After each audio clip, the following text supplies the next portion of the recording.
دوستو، آج ہم بات کرنے والے ہیں حضرت عثمان بن عفان رضی اللہ عنہ کے بارے میں کہ ان کی خالہ بھوشیہ بتایا کرتی تھیں۔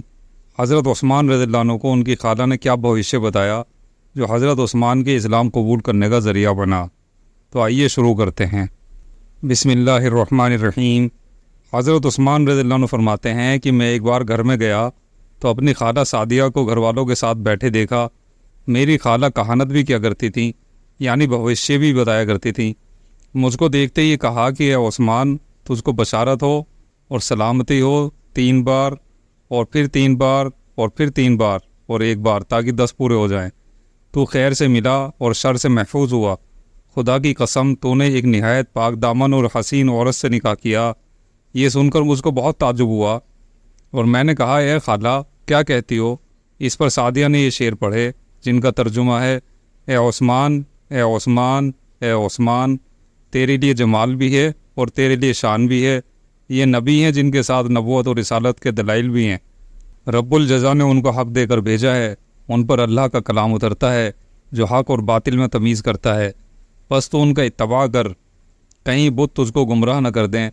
میں نے کہا اے خالہ، آپ تو ایسے شے کا ذکر کرتی ہیں کہ جس کا شہر میں کبھی نام بھی نہیں سنا، کچھ سمجھ میں نہیں آتا۔ اس پر سعدیہ نے کہا: عبداللہ کے بیٹے محمد اللہ کے رسول ہیں، اللہ کی طرف بلاتے ہیں، ان کا قول سراسر فلاح اور بہبود ہے۔ خالہ سعدیہ یہ کہہ کر اٹھ گئیں، مگر ان کا کلام میرے دل پر اثر کر گیا۔ اس وقت سے غور و فکر میں پڑ گیا۔ ابو بکر سے میرے تعلقات تھے، ان کے پاس آ کر بیٹھ گیا۔ ابو بکر نے مجھے فکر میں دیکھ کر پوچھا کہ متفکر کیوں ہو؟ میں نے اپنی خالہ سے جو سنا تھا وہ سب ابو بکر سے بیان کر دیا۔ اس پر ابو بکر نے کہا: اے عثمان، ماشاء اللہ، تم ہوشیار اور سمجھدار ہو، حق اور باطل کے فرق کو خوب سمجھ سکتے ہو۔ تم جیسے کو حق اور باطل میں دھوکہ نہیں ہو سکتا۔ یہ بت کیا چیز ہیں جن کی عبادت میں ہماری قوم مبتلا ہے؟ کیا یہ بت اندھے اور بہرے نہیں جو نہ سنتے ہیں اور نہ دیکھتے ہیں اور نہ کسی کو نفع و نقصان پہنچا سکتے ہیں؟ حضرت عثمان کہتے ہیں، میں نے کہا خدا کی قسم، بے شک ایسے ہی ہیں جیسا تم کہتے ہو۔ اس پر ابو بکر نے کہا: واللہ، تمہاری خالہ نے بالکل سچ کہا۔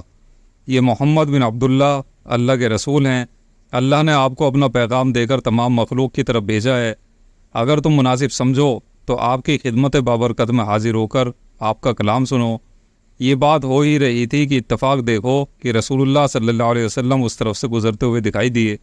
حضرت علی آپ کے ساتھ تھے اور کوئی کپڑا آپ کے ہاتھ میں تھا۔ ابو بکر آپ کو دیکھ کر اٹھے اور آہستہ سے کان میں کچھ عرض کیا۔ آپ تشریف لائے اور بیٹھ گئے۔ حضرت عثمان کی طرف متوجہ ہو کر فرمایا: اے عثمان، اللہ جنت کی دعوت دیتا ہے، تم اللہ کی دعوت قبول کرو۔ میں اللہ کا رسول ہوں جو تمہاری طرف اور تمام مخلوق کی طرف بھیجا گیا ہوں۔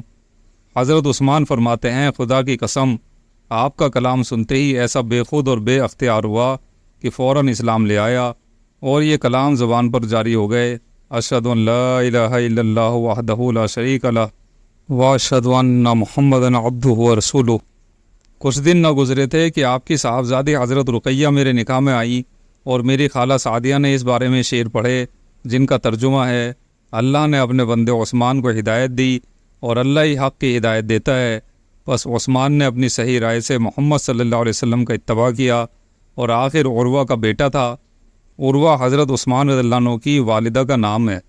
فکر اور رقیہ یعنی سمجھ سے کام لیا اور حق سے اعراض نہ کیا، اور اس پیغمبر برحق نے اپنی ایک صاحبزادی اس کے نکاح میں دی۔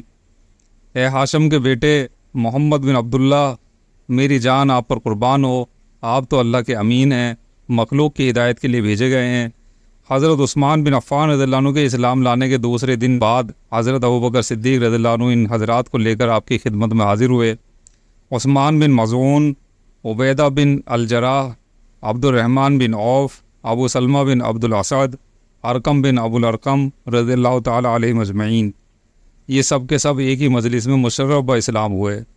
اللہ رب العزت ہم سب کو بھی اپنے احکامات اور حضور پاک صلی اللہ علیہ وسلم کی سنتوں پر عمل کرنے کی توفیق عطا فرمائے، آمین۔